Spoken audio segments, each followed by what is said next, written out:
Good afternoon, folks. Here we are in Mammoth Lakes, California. Actually, June Lake, California, in the Sierra Nevada mountains that you can see right here, aboard Suzuki's 2024 V-Strom 800 Touring Edition. This is a $10,500 middleweight plus sized adventure sport touring bike. Now, this motorcycle effectively replaces Suzuki's tried and true V-Strom 650. It uses Suzuki's new 776cc parallel twin engine that Suzuki Motor uses in its GSX-8 naked bike and GSX-8R sport bike, which we have tested extensively. This motorcycle is designed for all of us riders who want a very, very comfortable and easy to ride light to medium duty touring bike. This motorcycle differs from the standard V-Strom 800 with the addition of this touring box. So the V-Strom 800 is priced just south of $10,000. This vehicle is priced at $10,500 and it includes a lockable top case which is matched to the ignition key. And that's really handy.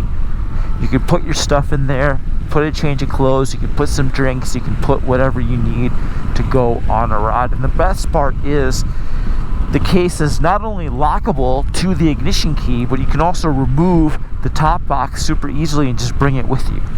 So you don't need to bring a spare bag inside the top case and take the bag out of the top case and leave the top case. Of course, you can do that if you want, but you can easily dismount the top case and just bring it with you when you're on a trip. Now, this $10,500 Suzuki V-Strom 800, it rolls on a steel chassis. This motorcycle weighs just north of 500 pounds with a full 5.3 gallons of fuel. That's right, Suzuki endowed this vehicle with a big gas tank. Thank you, Suzuki. We love motorcycles with big fuel tanks, and this V-Strom 800 Touring Edition with its 5.3 gallon fuel tank definitely fits the bill. On that front, we have a nice fuel gauge right here on the 5-inch color TFT, but we'll get to that in a minute. This motorcycle rolls on an inverted fork and a linkage-equipped gas charge shock with remote preload adjustment, so you can easily dial in the ride height of the rear end of the vehicle based on rider preference or vehicle load. You turn it right and the rear end raises, you turn it left and the rear end lowers. I love that feature. The damping is fixed. There's no damping adjustment front or rear, but honestly that's not a big deal on this bike because this vehicle has some of the best OE suspension damping settings of any motorcycle we've ever ridden in the history of motorcycling, which is really awesome. We mentioned that in the GSX-8R reviews that we publish on motorcyclistonline.com and on Instagram. And this vehicle has very similar suspension feel in the versatility and the very, very nice damping response for a non-adjustable suspension. Really like the suspension on the Suzuki 800cc motorcycles. They work really well out of the box.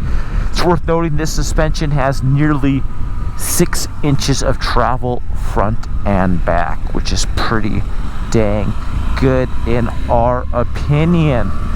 Now, we talked about the engine, 776cc parallel twin water-cooled dual overhead camshafts with an 8-valve cylinder head. This engine is good for right upwards of 70 horsepower at the business end of that 17-inch rear wheel.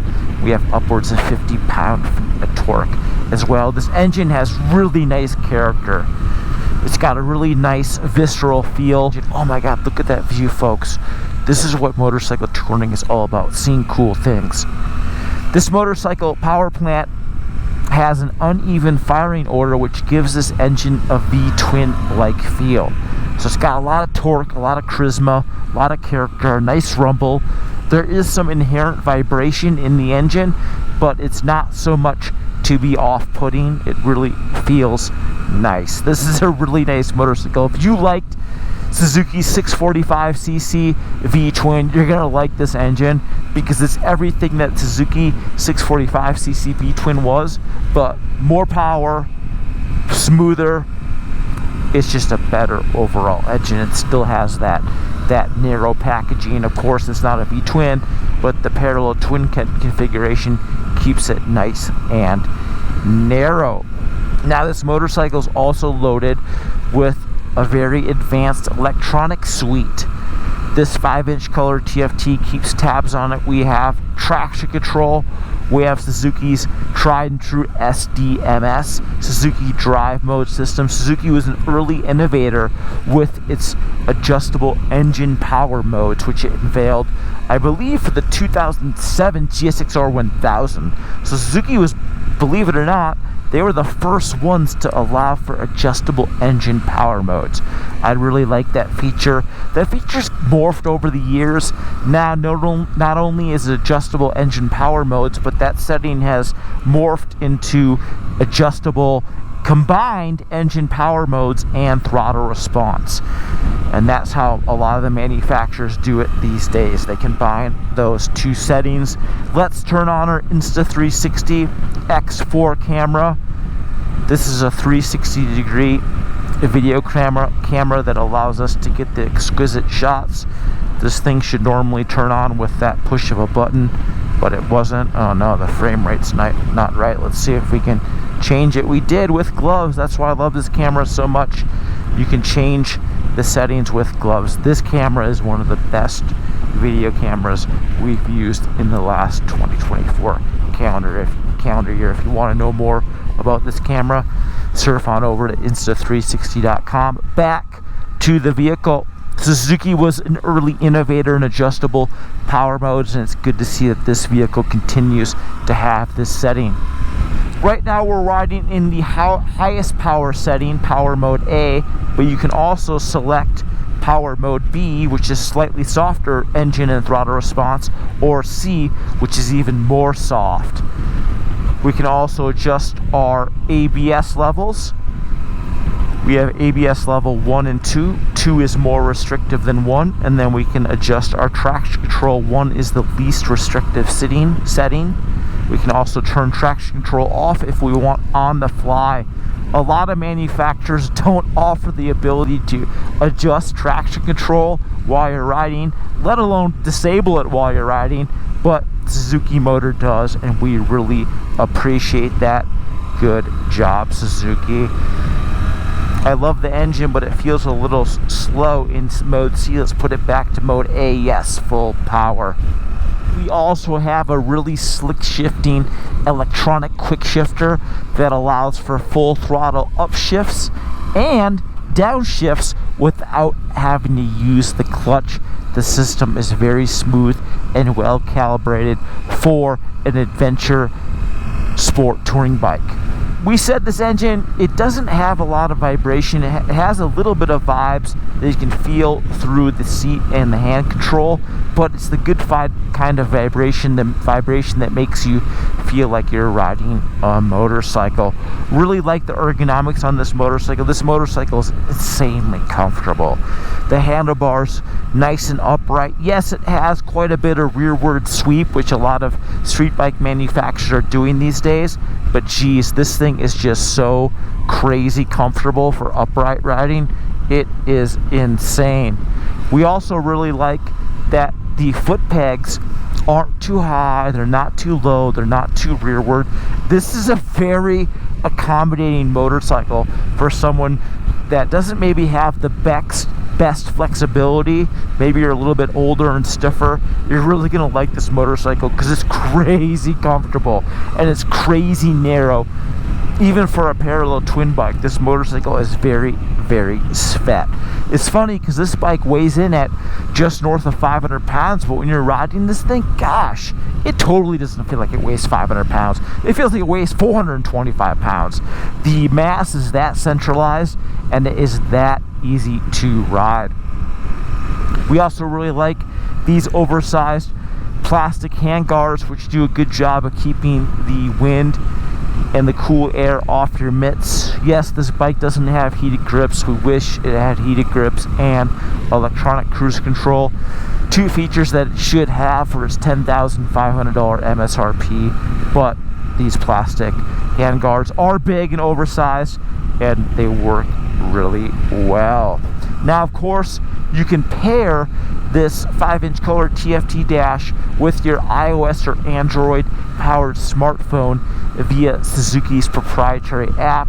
You can check out your mileage, your fuel tank capacity, and see when your vehicle has to go into maintenance. Speaking of maintenance, this particular vehicle goes 6,000 miles between oil changes.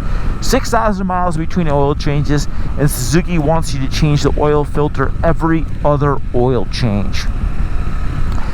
Spark plugs need to be replaced every 7,500 miles. Also interesting enough is the valve inspection interval is also at 7,500 miles, which is kind of crazy.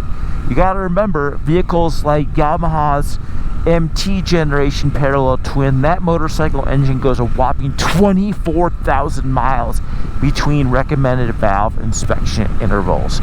So for the Suzuki to only go 7,500 miles, Suzuki needs to step it up. We need longer maintenance intervals out of this 800. Now, of course, this V-Strom 800, you can adjust the height of the windshield in half-inch increments. However, you need to have a tool to do that, which is kind of a miss in our opinion. Suzuki, why couldn't you have a handy adjustment knob where you can slide this windscreen up or down? In the standard middle position, this windscreen's really nice. It's nice and wide. Yeah, it could be a little bit taller, but we could adjust that up and it would be taller in 1 second. I really like this motorcycle. Like we said, it's crazy comfortable ergonomically. The seat is really nicely supported and the engine doesn't vibrate too much. These rear view mirrors are nice and oversized, and again, because the engine doesn't vibrate crazy style, this is a very, very easy bike to see what's going on behind you. Gosh, look at this view, folks. We are so lucky to be riding on this nice road. Well, everyone, for $10,500, there really is not a lot to not like about the Suzuki 800 V-Strom Touring Edition. This motorcycle is crazy affordable at $10,500. It has a nice color dash. You can pair it with your iOS or Android powered smartphone.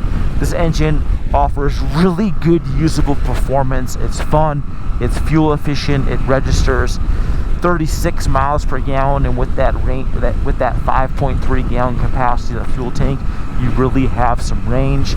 We really like that it's nice and compact. It's not too long, it's very narrow, and it really carries its weight well for a 500 some pound straight bike. And really, if you're looking for a light to medium duty touring bike, or really a motorcycle that you can have in your garage, that you can run errands on town, you can go on rides and see stuff, you can carve it up in turns, this V-Strom 800 touring bike really checks a lot of boxes. It's crazy comfortable, has great engine performance, the handling's awesome, the comfort level is high, and the price is right there. The only thing we'd really gripe about is we wish it had heated grips, cruise control, and yes, the valve inspection interval can be a little bit longer, but knowing the history Suzuki Motor has with its vehicles, these motorcycles are very, very tough. They're made in Japan, they come with a 1-year warranty, but they're so tough that they could come with a 10-year warranty and they wouldn't fail. That's how well they're built. Well, folks, that wraps up our official review of Suzuki's 2024 V-Strom 800 Touring Edition. As always, make sure to surf on over to Motorcyclist